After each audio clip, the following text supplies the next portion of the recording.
The wealthy family announce, whichever of us, myself or Jocelyn Foster, bears the first grandson of the Hunter family will inherit the billion-dollar fortune. In my previous life, Jocelyn married the physically strong Hector Hunter.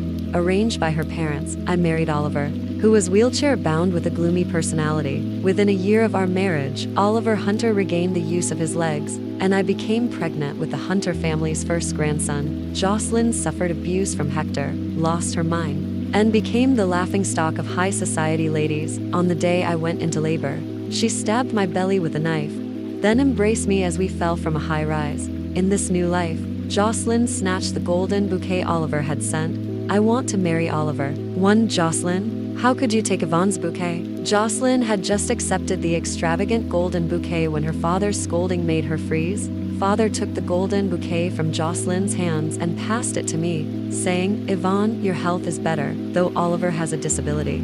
At least his reputation is good afterward."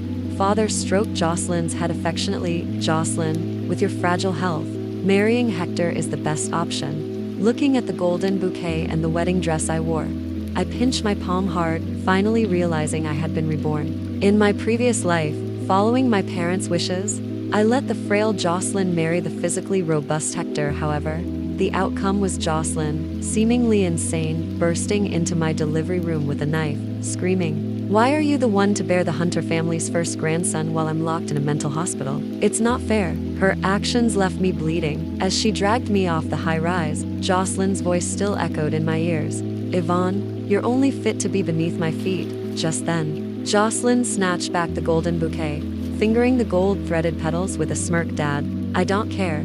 I want to marry Oliver." With just that sentence, I knew Jocelyn had been reborn too. My parents, unable to persuade Jocelyn, looked at me helplessly. I understood exactly what that look meant. All my life, my test scores couldn't exceed Jocelyn's. Whatever Jocelyn wanted, I had to give up for her, even when it came to marrying into the Hunter family and bearing the first grandson. My parents quickly arranged for Jocelyn to marry the healthy husband. If Jocelyn prefers it, we can switch. After all, the Hunter family only cares about who bears the first grandson. As usual, I calmly accepted the gardenia bouquet sent by Hector. 2 cars waited outside. One was a Rolls-Royce sent by Oliver, with a path of carpets and flowers leading to it. The other was an ordinary sports car driven by Hector's staff, simple in appearance. Before donning our veils and heading to our respective wedding cars, Jocelyn looked at my bouquet and shook her head disdainfully. "Yvonne, don't say I didn't warn you. That Hector may look strong, but I've heard he's inadequate in bed. Oliver has really put in effort. The gold flowers he sent even have a unique fragrance." With that, Jocelyn seemed satisfied. Inhaling deeply from the bouquet, under everyone's envious gaze, she held her head high and strode forward. I stepped back, holding my breath.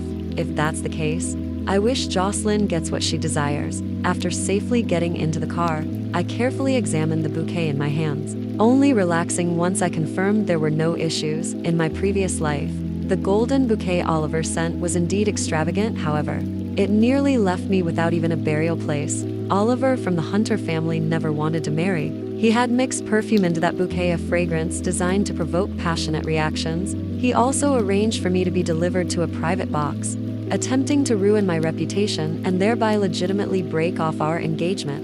Now that I've been given a second chance at life, we'll see if Jocelyn can successfully avoid this trap.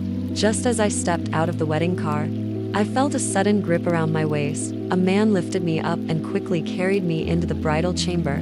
Laughter and teasing erupted from outside. Impressive. Let us see what this woman looks like. Through the thin veil, I could only vaguely make out the man in front of me wearing a white suit. A lewd smile spread across his face as he reached out to lift my veil. I moved swiftly, quickly grabbing his hand while lifting my veil faster than he could. "You're not Hector." My voice was firm as my sharp gaze swept across the men and women present.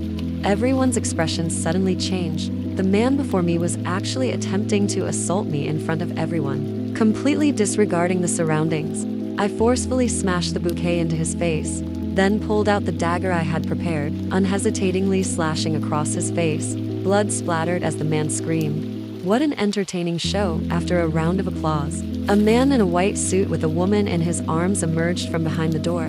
He sat on the sofa across from me, slightly raising his eyebrow with a playful smile at the corner of his lips. quite ruthless, aren't you?" I calmly raised my eyes to meet his gaze. "You're not bad yourself." Looking at how he deliberately loosened his shirt to expose his abs, paired with his rebellious demeanor, this man was Hector, my husband in this life. In my previous life, I had seen him a few times at Hunter family gatherings. He always presented himself as a playboy, indulging in women outside, but I never expected this wedding to be so absurd. Hector waved his hand, and everyone in the room immediately left. "Hector, you're not really going to marry this woman, are you?" I looked up at the sound, my gaze falling on the petite woman nestled in his arms. Hector didn't respond but instead pinched her waist, making her cry out coquettishly, "Stop it." The two continued their intimate interaction, completely disregarding their surroundings.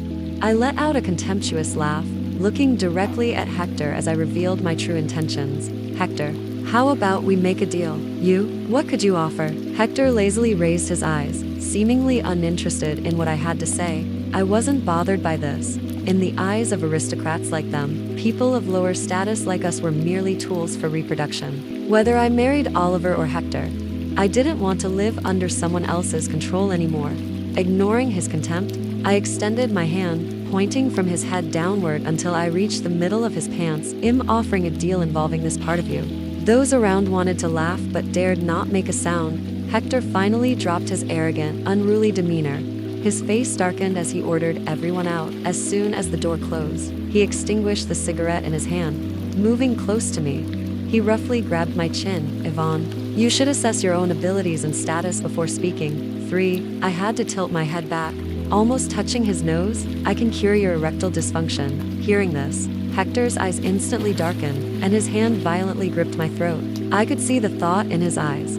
Rather than risk uncertain, unrealistic possibilities, better to silence you forever with this secret. As the pressure on my neck suddenly increased, I clutched at his hand, struggling to squeeze out a few broken words. 3 days, just 3 days. "And you'll see, results?" Cough.